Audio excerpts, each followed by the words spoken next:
Cela se passait à Capharnaüm, là où il était. Il ne l'a pas fait dans un lieu libre où on peut avoir accès. Il est dit qu'il avait fait cela dans une maison, la maison où il était.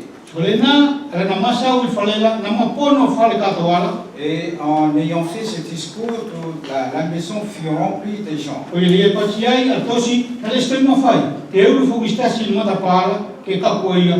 Ce fut la cause de pourquoi personne ne peut entrer vers le Seigneur.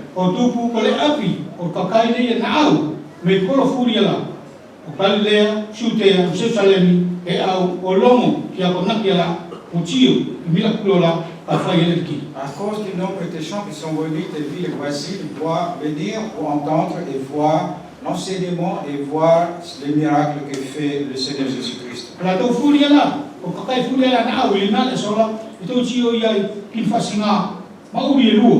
Dans cette foule qui est venue vers le Seigneur, on peut voir deux points ou deux champs de vie. Il y avait la partie religieuse, les docteurs de la loi, les pharisiens. Mais il y avait aussi le restant, les gens normaux.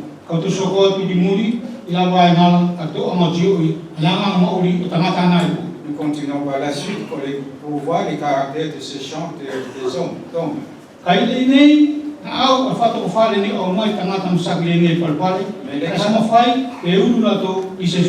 Voyons ces quatre bonhommes qui sont venus, ils ne pouvaient pas arriver vers le Seigneur Jésus-Christ.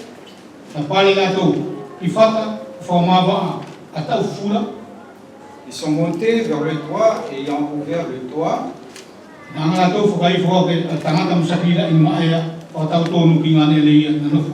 Et par là, ils ont fait descendre le paralytique à l'endroit même où il y avait le Seigneur Jésus-Christ avec une corde. Mais ce que j'aimerais souligner, le cœur avait ces quatre bonhommes.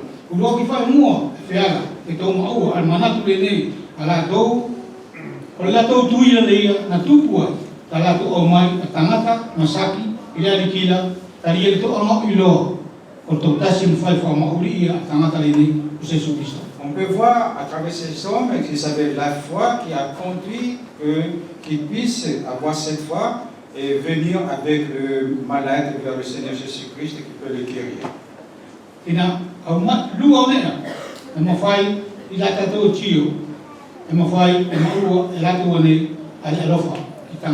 Le deuxième point, ils avaient dans leur cœur de l'amour concernant l'homme malade.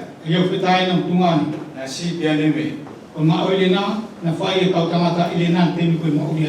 Cette œuvre fut accomplie par cet homme au temps où il y avait encore le Seigneur Jésus-Christ sur cette terre. Aujourd'hui, c'est nous.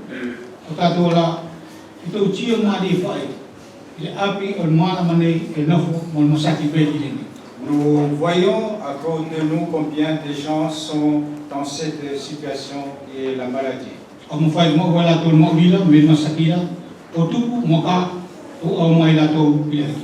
Nous ne pouvons, eux, ils ne peuvent être guéris par la seule condition que c'est nous qui les conduisons vers le Seigneur.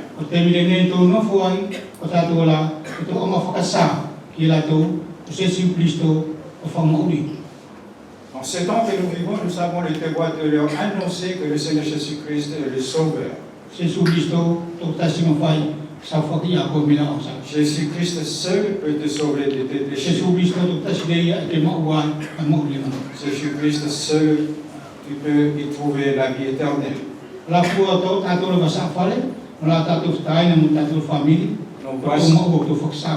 Nos voisins ainsi que nos familles même, nous avons le devoir de leur annoncer cela. Et ces hommes ont emmené cet homme, ce paralytique,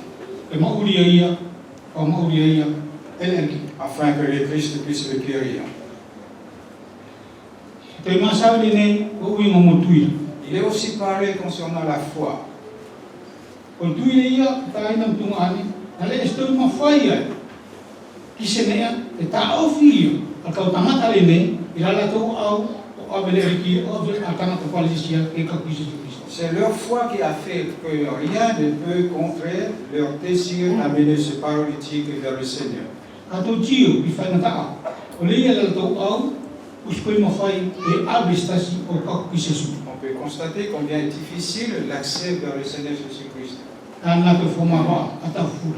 ont trouvé le moyen d'enlever, d'ouvrir le toit de la maison, afin que leurs malades puissent parvenir auprès du Seigneur.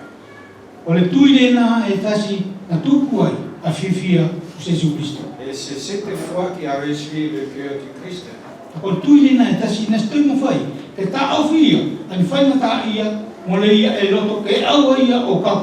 C'est cette foi qui fait tomber tous les obstacles à celui qui veut arriver vers le Seigneur.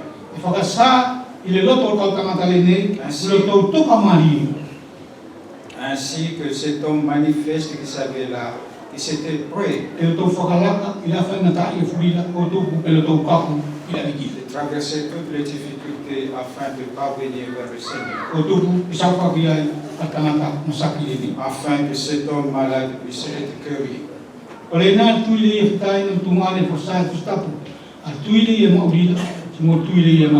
C'est cette foi dont la parole dit la foi vivante et la foi morte. La foi morte, elle est conduite par le Seigneur Jésus-Christ.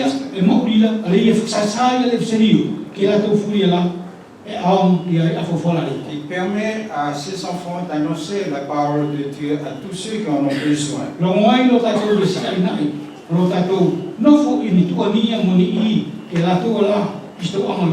Malgré que nous sommes des gens haïssables et que nous ayons la peur devant l'ennemi,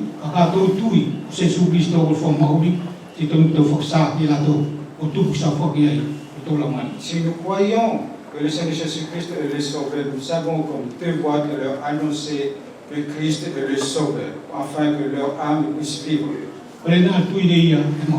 Voilà la foi vivante dont parle Jacob. La foi morte, je crois au Christ, je viens adorer, j'entends la prédication, mais je ne fais rien. J'ai honte d'annoncer l'évangile et je ne participe pas aux œuvres de l'Église et je ne porte aucun ministère.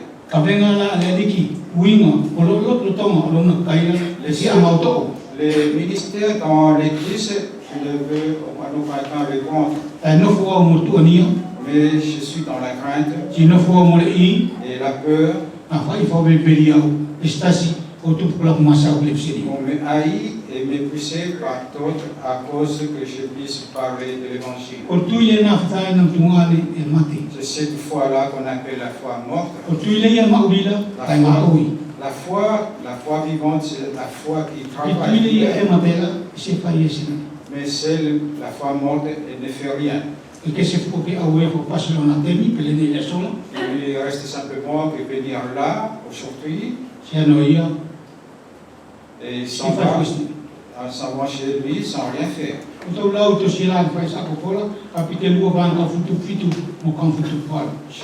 Jacques 2, versets 17 et 18. C'est l'enseignement concernant la foi vivante et la foi morte.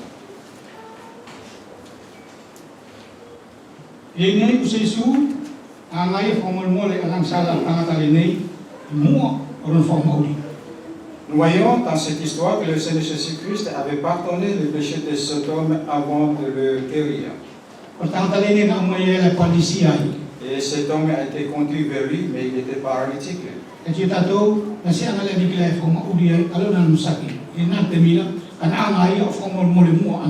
Nous voyons, il n'a pas premièrement guéri sa maladie, mais tout d'abord, il a pardonné ses péchés. Ainsi, bien-aimés frères et sœurs,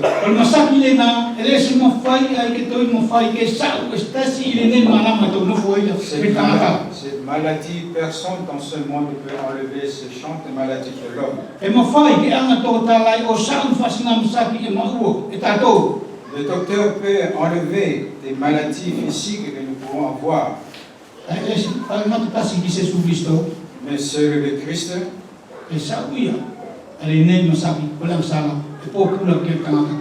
seul le Christ peut ôter ce péché qui fait que l'homme est esclave jusqu'à sa mort. Aujourd'hui, nous pouvons rencontrer différentes difficultés, souffrances, des difficultés à cause du péché.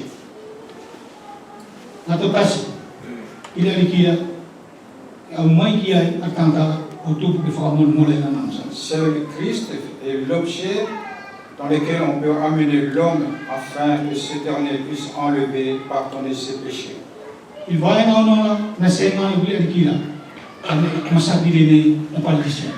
Au verset 6, le Seigneur n'a pas oublié ce péché qui est, dont l'homme est paralysé.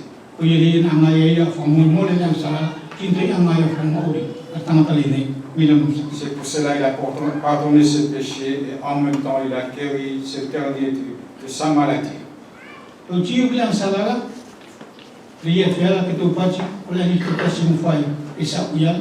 Nous voyons ce péché que nous disons seul Christ peut l'enlever.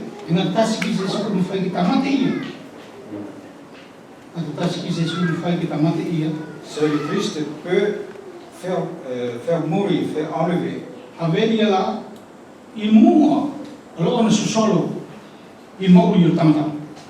Tout ce qui est mauvais et qui peut se transmettre dans l'homme. Nous constatons différentes maladies.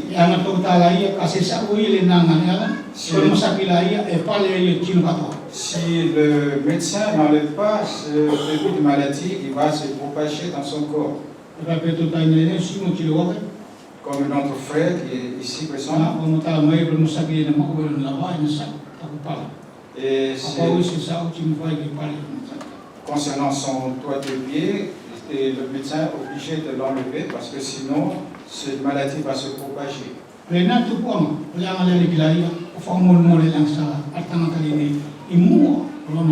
C'est pour cela que le Seigneur Jésus-Christ a enlevé, a pardonné ce péché avant de le guérir physiquement.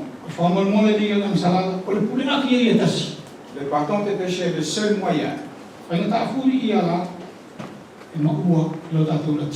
Concernant toutes les difficultés que nous puissions avoir.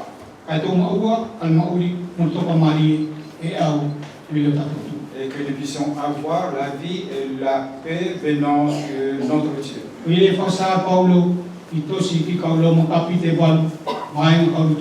C'est Paul dit au chapitre 8 de Romains, verset 13, verset 23.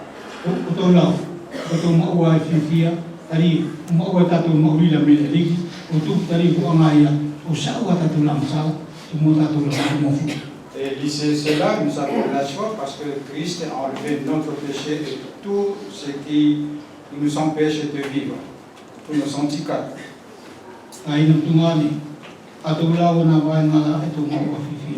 Ainsi, en lisant ces versets, nous ayons la chose que nous aurons de la joie.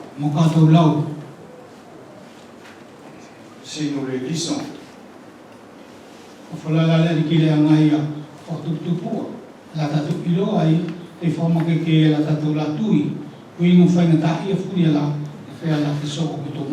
La parole de Dieu nous encourage et nous fortifie dans ce que nous pourrons rencontrer dans cette vie.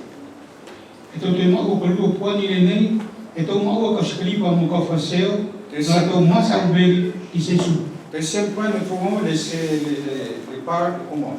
les scribes et ceux qui ont dit du mal envers le Seigneur Jésus-Christ. à cause des pouvoirs que le Père Dieu lui a accordés. Ces mauvaises pensées concernant ces hommes viennent la contradiction et ils vont se mettre contre le Seigneur Jésus-Christ. À cause de ce qu'ils ont vu et ce qu'ils ont entendu.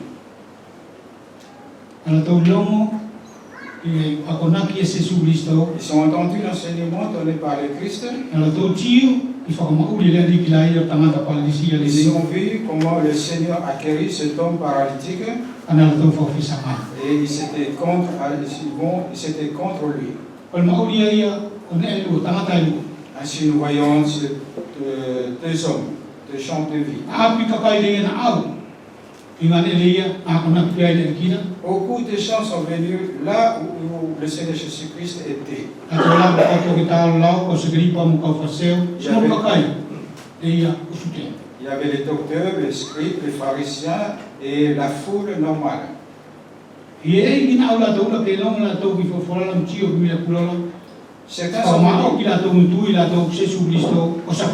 Certains sont venus parce qu'ils veulent voir les guérisons et l'enseignement et ainsi témoigner que le Christ est le Sauveur.